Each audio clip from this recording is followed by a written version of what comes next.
Waalaikumsalam warahmatullahi wabarakatuh. Good afternoon, class. Good afternoon, Miss. How are you today? I'm fine, thank you. And you? I'm fine too, thank you. Are you ready to learn this afternoon? Yes. Before we start our lesson today, please trim your chair and look around. If there are, please take them first and throw in the trash. Merci, Miss. Okay, let's pray to start our lesson today. Who is the leader in this class? Miss. Ya, silakan ya. Silakan pimpin doanya. Sebelum memulai pelajaran, langkah baiknya kita berdoa dulu. Terlebih dahulu, berdoa mulai. Berdoa selesai. Baiklah, terima kasih kepada Yaya. Nah, selanjutnya, siapa yang piket hari ini? Please clean the whiteboard. Gina, silahkan.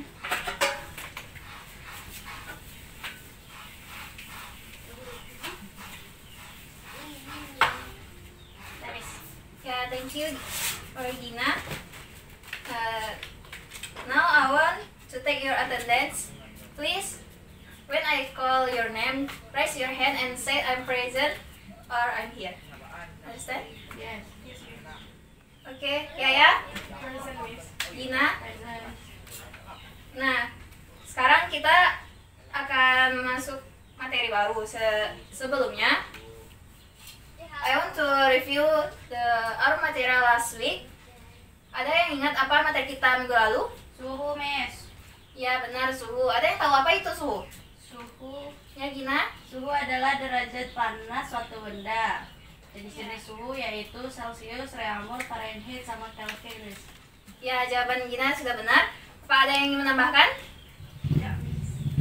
Ya, baiklah, jika tidak ada yang menambahkan, ini sebelah sedikit, yaitu suhu adalah derajat panas suatu benda. Di mana macam-macam suhu itu ada Celcius, Reaumur, Fahrenheit, dan Kelvin. Apakah Anda sudah paham materi yang minggu lalu itu? Sudah, Miss. Nah, baiklah, sekarang kita masuk minggu sekarang ini dengan materi baru. Sebelumnya, Miss ingin bertanya, apakah Anda semua pernah mengaduk air panas yang ada di dalam gelas dengan sendok? Pernah, Miss. Nah, lama-kelamaan setelah Anda mengaduk air panas tersebut dengan sendok, apa yang Anda rasakan? Panas di sendoknya, Miss. Ya, kenapa hal tersebut bisa panas? Karena airnya panas, jadi ngantarin panasnya ke sendoknya. Karena si sendok berbahan aluminium. Ya, jawaban Anda semua sudah benar. Karena terjadinya perpindahan panas dari air panas tersebut ke sendok, sehingga kita dapat merasakan panas. Nah, jadi dari pertanyaan Miss tadi, ada yang tahu atau ada siapa yang dapat menebak apa materi pembelajaran kita pada hari ini? Miss. Ya. Perpindahan kalor. Ya, benar. Materi kita pada hari ini adalah tentang perpindahan kalor.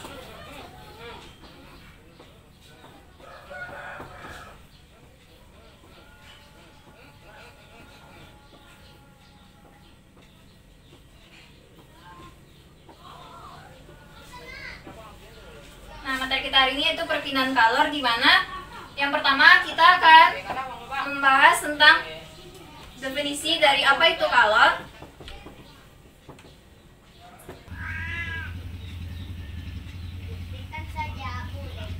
Nah, yang kedua kita akan membahas tentang macam-macam perpindahan kalor.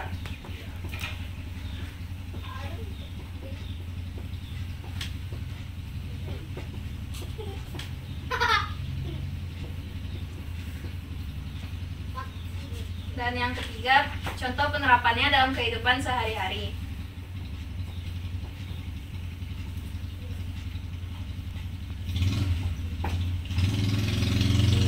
Nah, sekarang kita akan membahas definisi kalor. Ada yang tahu apa itu kalor?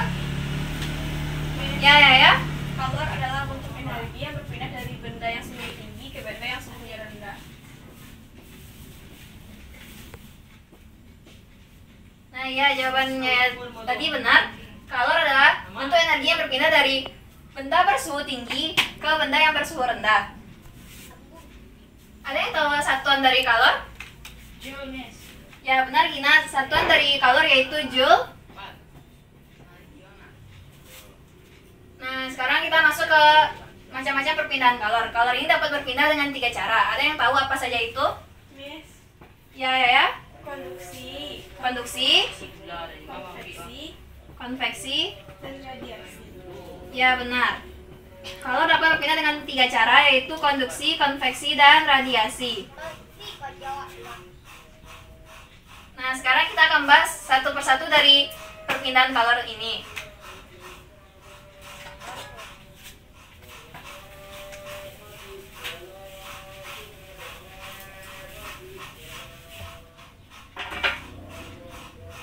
Yang pertama yaitu kita akan bahas konduksi. Ada yang tahu apa itu konduksi? Ya, Gina? Perpindahan kalor melalui zat perantara tanpa disertai perpindahan partikel-partikel zat. Ya, benar. Konduksi adalah perpindahan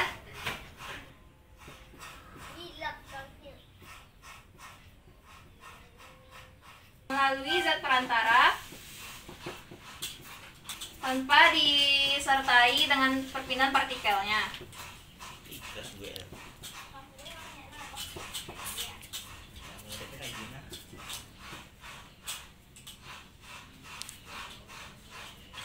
Nah, selanjutnya ada yang tahu apa contoh dari konduksi? Ya, silakan. Contohnya yaitu Miss, memanaskan batang logam. Ya, salah satu contoh dari konduksi itu memanaskan batang logam. Ada yang tahu lagi apalagi contoh dari konduksi? Mengaduk teh. Ya, mengaduk teh seperti yang dicontohkan di awal tadi, mengaduk teh atau air panas. Ada lagi?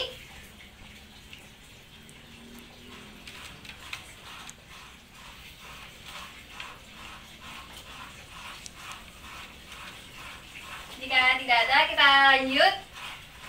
Yaitu berdasarkan daya hantarnya, konduksi ini terbagi 2. Apa saja itu? Konduktor dan isolator, Miss. Ya, benar ya. Konduksi itu terbagi 2, yaitu konduktor dan isolator. Apa itu konduktor?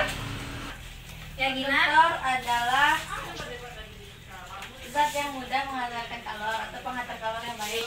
Ya, jawaban Gina sudah benar. Konduktor adalah zat yang dapat mengantarkan panas atau pengantar kalor yang baik. Ada yang tahu apa saja contoh dari konduktor itu? Besi, Ya, 1 besi, 2 baja, baja. Nah, lalu apa lagi? tembaga, Tembaga. seng, dan aluminium. Ya, benar, seng dan aluminium. Jadi, contoh dari konduktor ini bisa dibilang yang termasuk jenis logam. Ya, Bu. Seperti yang kita sebutkan tadi, besi, aluminium, emas, dan lain-lain. Nah, sekarang masuk yang kedua yaitu isolator. Ada yang tahu apa itu isolator? Miss, Ya. isolator adalah zat yang sukar menghantar kalor atau penghantar kalor yang kurang baik. Ya, jawabannya sudah benar. Isolator adalah zat yang tidak dapat mengantarkan panas atau pengantar kalor yang buruk. Ada yang tahu apa saja contoh dari isolator? Kayu, Kayu, kaca, kaca, apa lagi? tas, dan Ya, kertas dan lain-lain.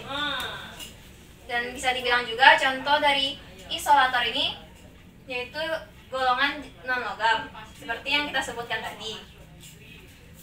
Nah, dari yang sudah dijelaskan tadi tentang konduksi, ada yang bisa menyampaikan apa contoh penerapannya dalam kehidupan kita sehari-hari, di mana kita dapat menemui contoh konduksi ini.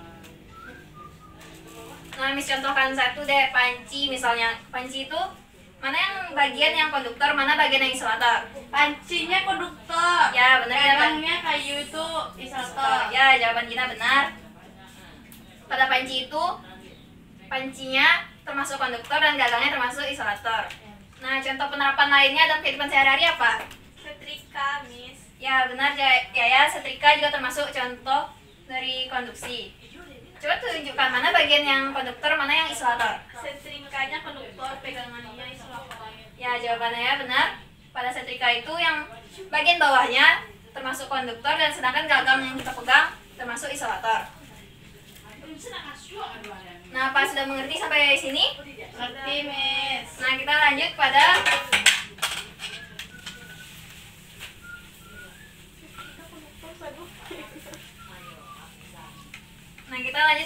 laju konduksi kalor. Apa saja faktor-faktor yang mempengaruhi laju konduksi kalor? Beda suhu antara kedua permukaan, aka delta T. Ya, yang pertama itu beda suhu Antara kedua permukaan. di mana dilambangkan dengan delta T. Yang kedua, faktornya yang mempengaruhi apa? Jarak antara kedua permukaan. Ya, jarak antara kedua permukaan dilambangkan dengan L. L. Yang keempat, yang ketiga, faktor yang mempengaruhi laju konduksi kalor adalah ya, luas permukaan. Dilambangkan dengan A. A.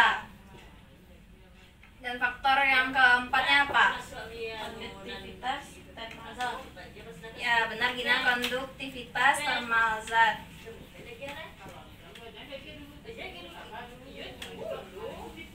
Atau dilambangkan dengan K. K. Nah, dari faktor-faktor yang mempengaruhi laju konduksi kalor ini didapatkan rumus laju konduksi kalor. Ada yang tahu apa rumus laju konduksi kalor? Ya. H sama dengan Q besar per T sama dengan K kecil kali disebutin yang kalimatnya tuh yang kata-kata yang Ditulis ke depan juga boleh? boleh Miss? Boleh, silahkan. Situ kan apa mandor itu mandor ke situ apa sih?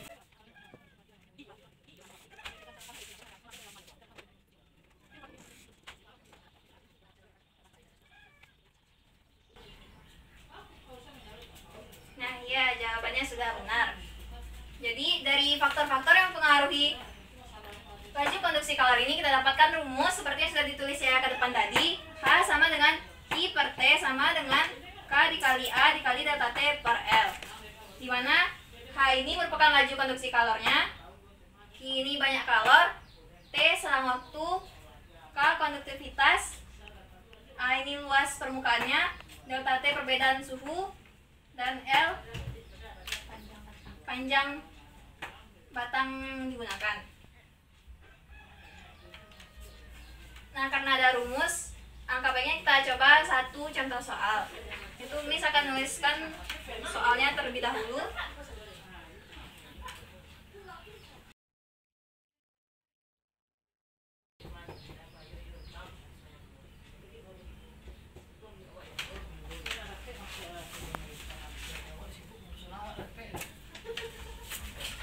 Nah, ini contoh soalnya. Itu batang besi dengan panjang 4 meter memiliki luas penampang 24 cm persegi dan perbedaan suhu kedua ujungnya 50 derajat Celcius. Jika koefisien konduksi termalnya 0,2 kalori per meter sekon Celcius, tentukan jumlah kalor yang dirambatkan. Dari soal ini, apa saja yang dapat kita ketahui? L panjangnya. Ya, yang pertama diketahui panjang dari besinya itu L 4 meter. Lalu ada luas penampang dilambangkan dengan A 24 meter persegi. Sentimeter Delta T 50 derajat Celcius. lalu ada koefisien konduksi 0,2 Frekuensi.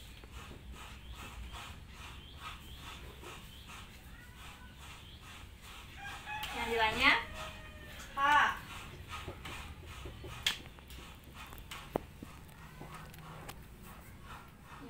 H.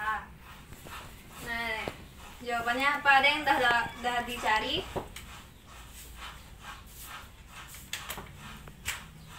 Atau mau dibahas sama-sama aja dulu? Dibahas sama-sama aja, Miss. Oke, kita bahas yang sama-sama. Itu apa rumus untuk soal ini? Kan ditanya H.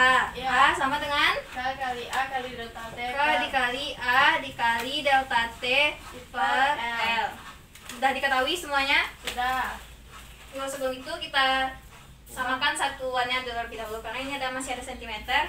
Kita jadikan dulu ke meter. Berapa? 0,0024 meter kuadrat. Lalu apa lagi? Diubah ke 24 kali 10.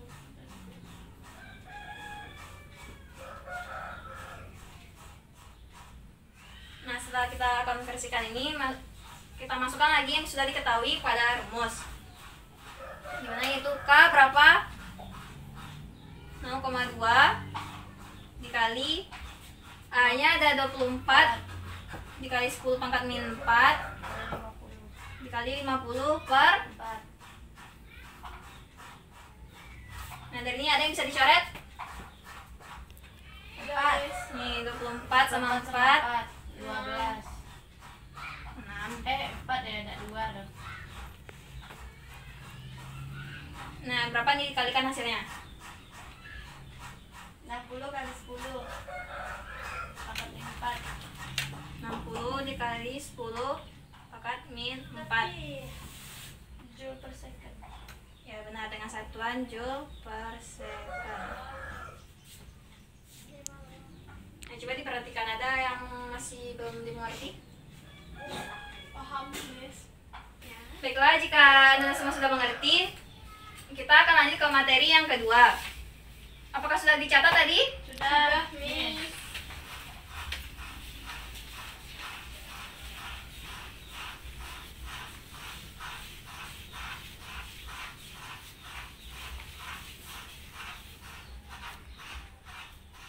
Nah, selanjutnya kita akan masuk materi yang kedua, yaitu konveksi.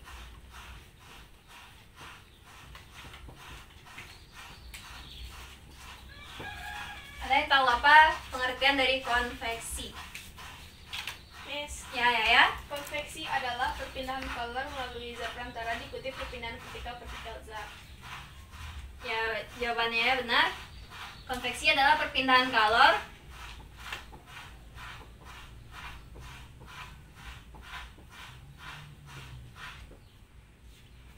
melalui zat perantara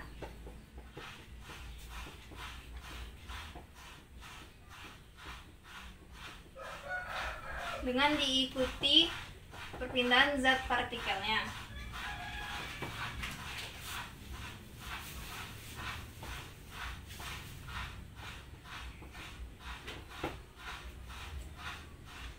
Umumnya konveksi ini terjadi pada zat cair atau gas.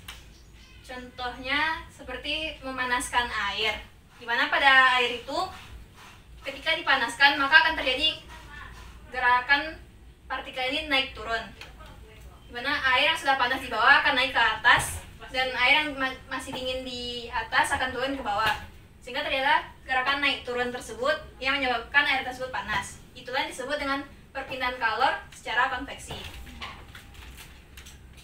Nah lanjut, konveksi ini terbagi dua. Apa saja itu? Alami dan paksa. Ya, konveksi ini terbagi dua macam. Yang pertama alami, dan yang kedua Paksa. paksa. Konveksi secara alami ini maksudnya kalau konveksi yang terjadi secara alamiah, maksudnya itu terjadi secara natural di alam. Contohnya apa? Terjadinya angin darat dan angin laut. Iya benar, terjadinya angin darat dan angin laut.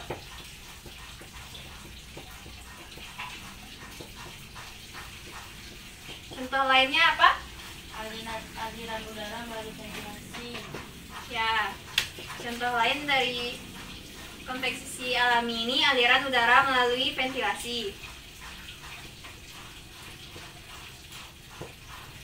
Itu konveksi secara alamiah. Yang kedua, konveksi secara paksa, yaitu konveksi yang terjadi secara paksaan atau secara buatan. Contohnya ada yang tahu? Lemari es. Ya, lemari es. Lemari es itu termasuk contoh dari konveksi secara paksa karena dingin pada lemari es itu dibuat oleh manusia secara paksa agar dapat mendinginkan es tersebut. Contoh lainnya ada? Hair dryer. Ya, hair dryer juga mengantarkan energi panas sehingga rambut dapat kering. Selanjutnya yaitu laju konveksi kalor.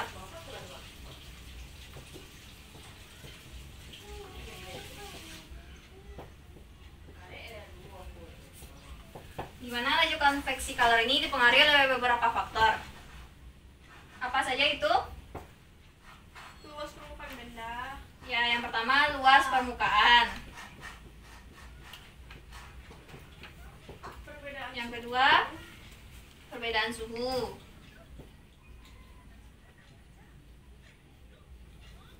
Atau delta T. Yang ketiga, Kalau dipindahkan. kalor yang dipindahkan. Dan faktor yang keempat, Koefisien konveksi. koefisien konveksi atau dilambangkan dengan H. Kecil. Ya, dari faktor-faktor yang mempengaruhi laju konveksi kalor ini juga didapatkan rumus. Ada yang tahu apa rumus laju konveksi kalor? H sama dengan Q per T sama dengan H kali A kali delta T. Maju lah. Ya, benar. Ya, seperti kata ya tadi, alangkah baiknya ditulis aja langsung ke depan.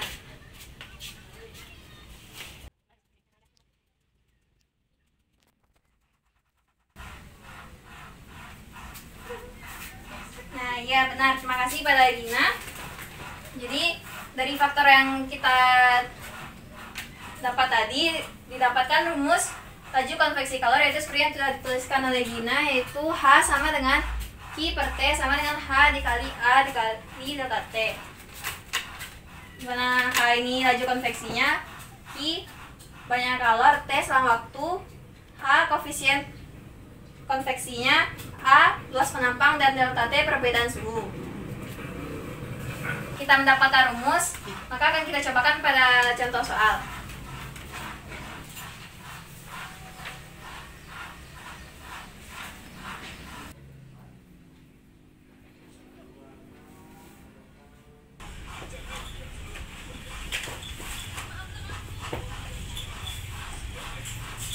Nah, ini soal untuk perubahan kalor secara konveksi. Bisa Anda lihat, yaitu sebuah lampu pijar memiliki luas permukaan 150 cm persegi dan suhunya 127 derajat Celcius, berada di dalam kamar bersuhu 30 derajat Celcius. Koefisien konveksi lampu pijar tersebut yaitu 10 Joule per second meter persegi Kelvin. Lalu tentukanlah jumlah kalor yang dilepas lampu selama 1 menit. Nah, soal ini ada yang bisa mengerjakannya? Nah, baik, padanya silahkan bikin ke depan.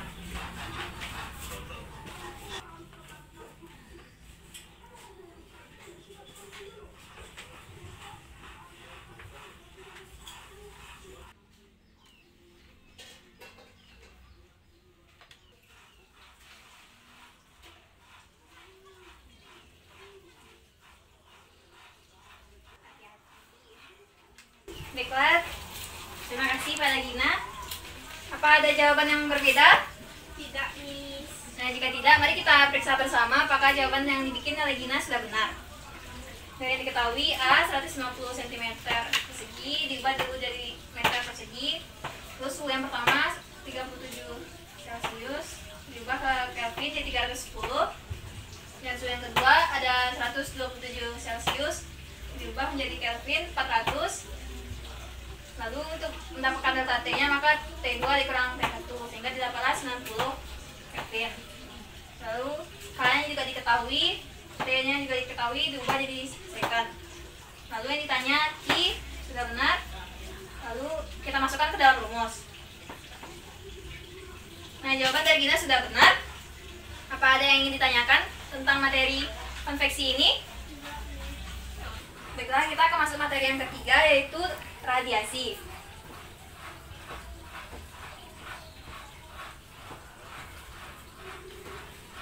Nah, siapa yang tahu apa itu radiasi? Miss, Ya, silakan.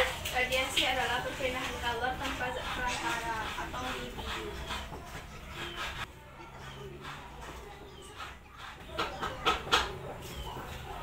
Nah, ya, jawabannya benar. Radiasi adalah perpindahan kalor tanpa zat perantara atau medium. Ada yang tahu apa contoh radiasi? Matahari sampai ke bumi. Ya, sinar matahari yang sampai ke bumi. Lalu apa lagi contoh lain dari radiasi yang sering kita temui? Tubuh terasa hangat saat duduk di dekat sumber api atau api. Ya, saat kita dekat sekitar sumber api atau api unggun, kita akan merasa hangat karena adanya perpindahan kalor secara radiasi. Lalu contoh lainnya ada yang tahu? Menetaskan telur unggas dengan lampu. Ya, dengan perpindahan kalor secara radiasi ini kita juga dapat menetaskan telur unggas.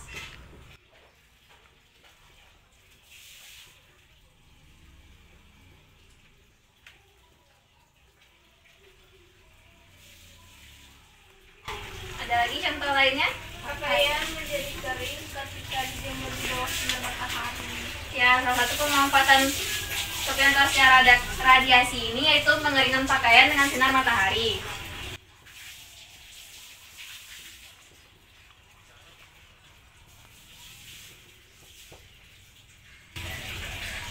Nah, radiasi ini juga memiliki laju radiasi kalor, di mana laju radiasi kalor ini dipengaruhi oleh hukum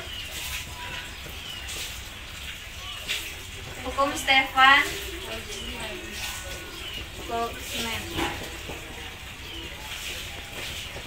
Ada yang tahu apa bunyinya? Miss, Ya.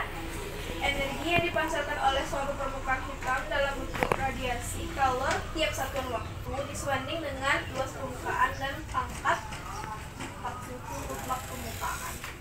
Ya, jawabannya benar. Bunyi dari hukum Stefan Boltzmann itu yaitu energi yang dipancarkan oleh satu permukaan hitam bentuk radiasi kalor tiap satuan waktu jalan pangkat dengan W sebanding dengan luas permukaannya, dan juga sebanding dengan pangkat 4 suhu mutlak permukaan rendah.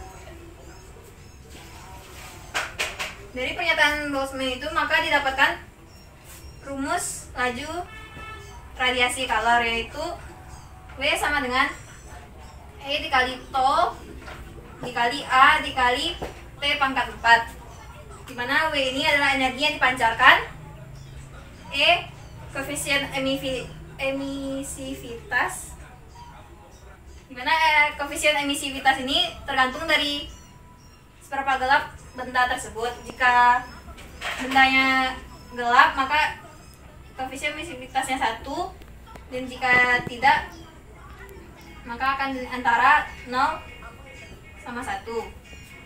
Lalu ada tau, dimana ini adalah tetapan Stefan Boltzmann. Lalu yang A seperti biasa luas permukaan, dan T suhu mutlaknya pangkat 4.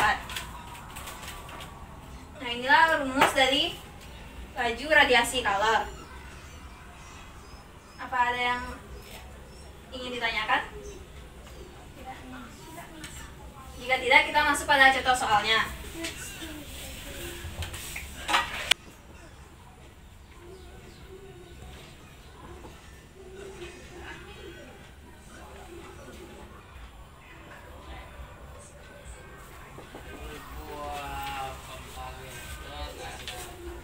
Nah, ini contoh soal dari perpindahan kalor secara radiasi, yaitu sebuah plat baja dengan panjang 2 meter dan lebar 0,5 meter, suhunya 227 derajat Celcius. Bila tetapan Boltzmann 5,67 dikali 10 pangkat min 8 watt per meter persegi Kelvin pangkat 4 dan plat baja hitam sempurna, maka energi total yang dipancarkan tiap satuan waktu adalah. Dari soal ini ada yang bisa mengerjakannya? Ya, kepada ya, silakan.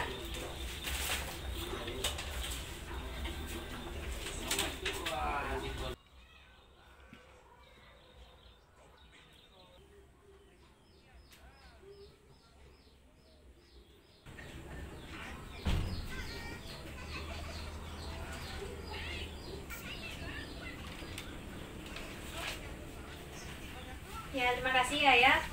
Apakah ada jawaban yang lain selain yang ditulis saya di papan tulis? Tidak. Ya, jika tidak, mari kita periksa apakah jawabannya sudah benar.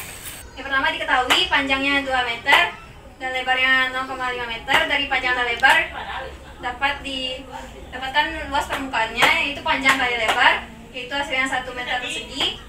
Lalu suhunya 310 derajat Celcius kita ubah ke Kelvin jadi 500 Kelvin, dan tau-nya ini merupakan ketetapan Boltzmann sudah diketahui di soal. Lalu E ini koefisien emisivitas seperti yang Ibu jelaskan tadi didapat dari jika benda yang hitam sempurna maka E-nya itu sama dengan 1. Lalu yang ditanya W yaitu energi yang dipancarkan. Lalu kita masukkan ke dalam rumus.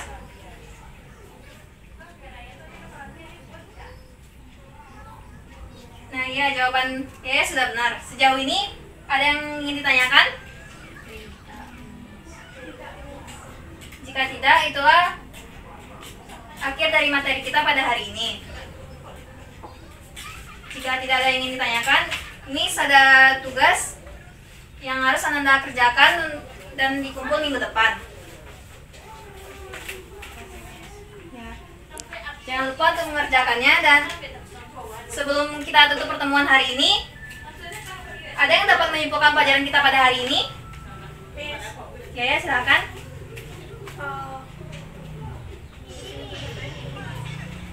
Jadi hari ini kita belajar perpindahan kalor. Perpindahan kalor ada 3, yaitu konduksi, konveksi, dan radiasi.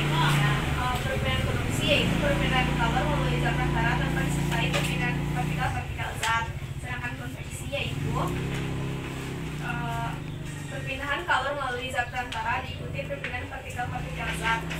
Dan yang terakhir, radiasi adalah perpindahan kalor tanpa zat antara. Ya, terima kasih Pak Yaya. Ada lagi yang ingin menyimpulkan?